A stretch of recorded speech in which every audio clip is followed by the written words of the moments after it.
This is Miss Tomlinson, and today's first chapter is from a book called Everyday by David Levithan. I'm not sure if I said that right. It's Levithan. And this would be considered fantasy. So the tagline is every day a different body, every day a different life, every day in love with the same girl. So this is every day. Day 5,994. I wake up. Immediately, I have to figure out who I am. It's not just the body. Opening my eyes and discovering whether the skin on my arm is light or dark, whether my hair is long or short, whether I'm fat or thin, boy or girl, scarred or smooth. The body is the easiest thing to adjust to if you're used to waking up in a new one each morning. It's the life, the context of the body that can be hard to grasp. Every day, I am someone else. I am myself. I know I am myself, but I am also someone else. It has always been like this. The information is there. I wake up, open my eyes, understand that it's a new morning, a new place. The biography kicks in, a welcome gift from the not me part of the mind. Today, I am Justin. Somehow I know this. My name is Justin, and at the same time, I know that I'm not really Justin. I'm only borrowing his life for a day. I look around and know that this is his room. This is his home. The alarm will go off in 7 minutes. I'm never the same person twice, but I've certainly been this type before. Clothes everywhere, far more video games than books, sleeps in his boxers, from the taste of his mouth, a smoker, but not so addicted that he needs one as soon as he wakes up. Good morning, Justin, I say, checking out his voice. Low. The voice in my head is always different. Justin doesn't take care of himself. His scalp itches, his eyes don't want to open, he hasn't gotten much sleep. Already, I know I'm not going to like today. It's hard being in the body of someone you don't like because you still have to respect it. I've harmed people's lives in the past, and I found that every time I slip up, it haunts me. So I try to be careful. From what I can tell, every person I inhabit is the same age as me. I don't hop from being 16 to being 60. Right now, it's only 16. I don't know how this works or why. I stopped trying to figure it out a long time ago. I'm never going to figure it out any more than a normal person will figure out his or her own existence. After a while, you have to be at peace with the fact that you simply are. There is no way to know why. You can have theories, but there will never be proof. I can access facts, not feelings. I know this is Justin's room, but I have no idea if he likes it or not. Does he want to kill his parents in the next room? Or would he be lost without his mother coming in to make sure he's awake? It's impossible to tell. It's as if that part of me replaces the same part of whatever person I'm in. And while I'm glad to be thinking like myself, a hint every now and then would be helpful. We all contain mysteries, especially when seen from the inside. The alarm goes off. I reach for a shirt and some jeans, but something lets me see that it's the same shirt he wore yesterday. I pick a different shirt. I take the clothes with me to the bathroom, dress after showering. His parents are in the kitchen now. They have no idea anything is different. 16 years is a lot of time to practice. I don't usually make mistakes, not anymore. I read his parents easily. Justin doesn't talk to them much in the morning, so I don't have to talk to them. I have grown accustomed to sensing expectations in others or the lack of it. I shovel down some cereal, leave the bowl in the sink without washing it, grab Justin's keys, and go. Yesterday, I was a girl in a town I'd guessed to be about 2 hours away. The day before, I was a boy in a town 3 hours further than that. I'm already forgetting their details. I have to, or else I will never remember who I really am. Justin listens to loud and obnoxious music on a loud and obnoxious station where loud and obnoxious DJs make loud and obnoxious jokes as a way of getting through the morning. This is all I need to know about Justin, really. I access his memory to show me the way to school, which parking space to take, which locker to go to, the combination, the names of the people he knows in the halls. Sometimes I can't go through the motions. I can't bring myself to go to school, maneuver through the day. I'll say I'm sick, stay in bed, and read a few books, but even that gets tiresome after a while, and I find myself up for the challenge of a new school, new friends, for a day. As I take Justin's books out of his locker, I can feel someone hovering on the periphery.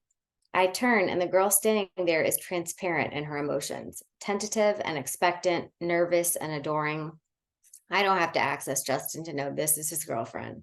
No one else would have this reaction to him, so unsteady in his presence. She's pretty, but she doesn't see it. She's hiding behind her hair, happy to see me and unhappy to see me at the same time. Her name is Rhiannon, and for a moment, just the slightest beat, I think, yes, this is the right name for her. I don't know why. I don't know her, but it feels right. This is not Justin's thought, it's mine. I try to ignore it. I'm not the person she wants to talk to. Hey, I say, keeping it casual. Hey, she murmurs back. She's looking at the floor at her inked-in Converse. She's drawn cities there, skylines around the soles. Something's happened between her and Justin, and I don't know what it is. It's probably not something that Justin even recognized at the time. Are you okay? I ask. I see the surprise on her face, even as she tries to cover it. This is not something Justin would normally ask. And the strange thing is, I want to know the answer. The fact that he wouldn't care makes me want it more. Sure, she says, not sounding sure at all. I find it hard to look at her. I know from experience that beneath every peripheral girl is a central truth. She's hiding hers away, but at the same time, she wants me to see it. That is, she wants Justin to see it. And it's there, just out of my reach, a sound waiting to be a word. She is so lost in her sadness that she has no idea how visible it is. I think I understand her. For a moment, I presume to understand her, but then from within this sadness, she surprises me with a brief flash of determination, bravery even. Are you mad at me? I can't think of any reason to be mad at her. If anything, I'm mad at Justin for making her feel so diminished. It's there in her body language. When she's around him, she makes herself small. No, I say, I'm not mad at you at all. I tell her what she wants to hear, but she doesn't trust it. I feed her the right words, but she suspects they're threaded with hooks. This is not my problem. I know that. I'm here for one day. I cannot solve anyone's boyfriend problems. I should not change anyone's life. I turn away from her, get my books out, close the locker. She stays in the same spot, anchored by the profound, desperate loneliness of a bad relationship.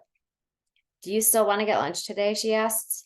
The easy thing would be to say no. I often do this, sense the other person's life drawing me in and run in the other direction.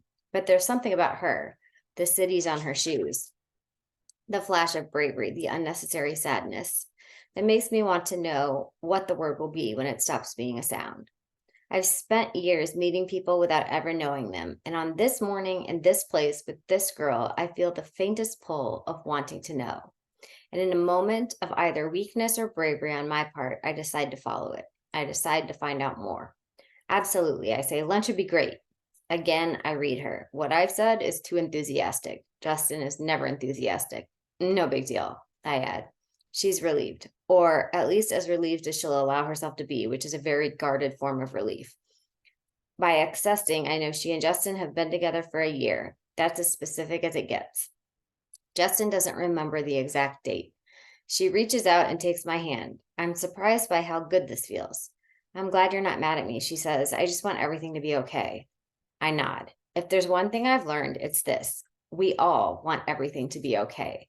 We don't even wish so much for fantastic or marvelous or outstanding. We will happily settle for okay, because most of the time, okay is enough.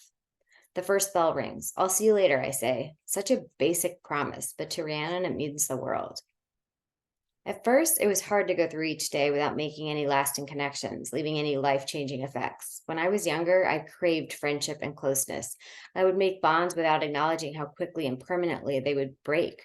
I took other people's lives personally. I felt their friends would be my friends, their parents could be my parents, but after a while, I had to stop. It was too heartbreaking to live with so many separations. I'm a drifter, and as lonely as that can be, it's also remarkably freeing. I will never define myself in terms of anyone else. I will never feel the pressure of peers or the burden of parental expectation. I can view everyone else as pieces of a whole and focus on the whole, not the pieces. I've learned how to observe far better than most people observe. I'm not blinded by the past or motivated by the future. I focus on the present because that is where I am destined to live. I learn. Sometimes I'm taught something I've already been taught in dozens of other classrooms. Sometimes I'm taught something completely new. I have to access the body, access the mind, and see what information it's retained. And when I do, I learn. Knowledge is the only thing I take with me when I go.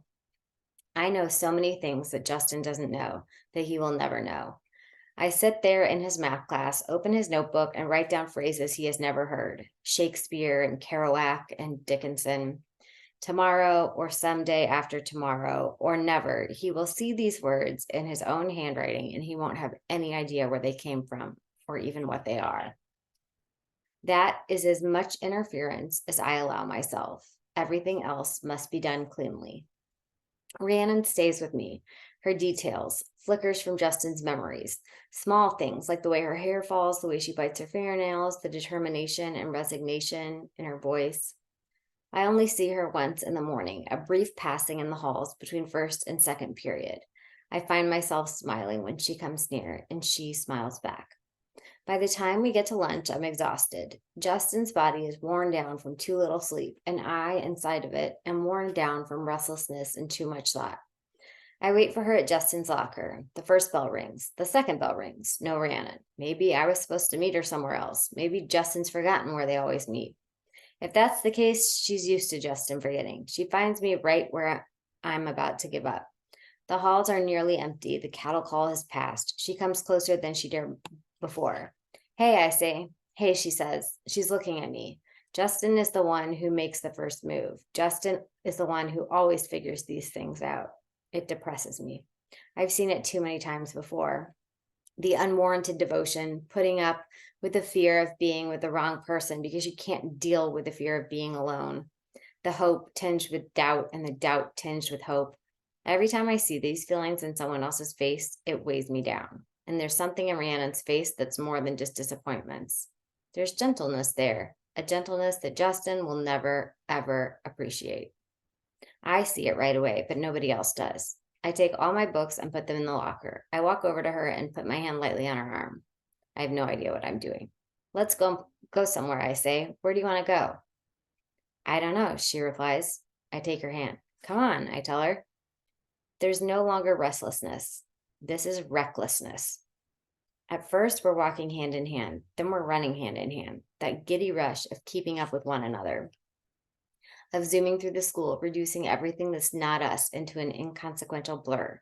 We're laughing, we're playful, we leave our books in our locker and move out of the building into the air, the real air, the sunshine and the trees and the less burdensome world. I'm breaking the rules as I leave the school. I'm breaking the rules as we get into Justin's car. I'm breaking the rules as I turn the key in the ignition. Where do you want to go? I ask. Tell me, truly, where you'd love to go. I don't initially realize how much hinges on her answer. If she says, let's go to the mall, I'll disconnect. If she says, take me back to your house, I'll disconnect. If she says, actually, I don't want to miss sixth period, I'll disconnect. And I should disconnect. I should not be doing this. But she says, I want to go to the ocean. I want you to take me to the ocean. And I feel myself connecting. That is the beginning of Every Day by David Levithan, part of the fantasy genre. And this also has several books that kind of go along with it, like companion books. So if you like it, you might like those too.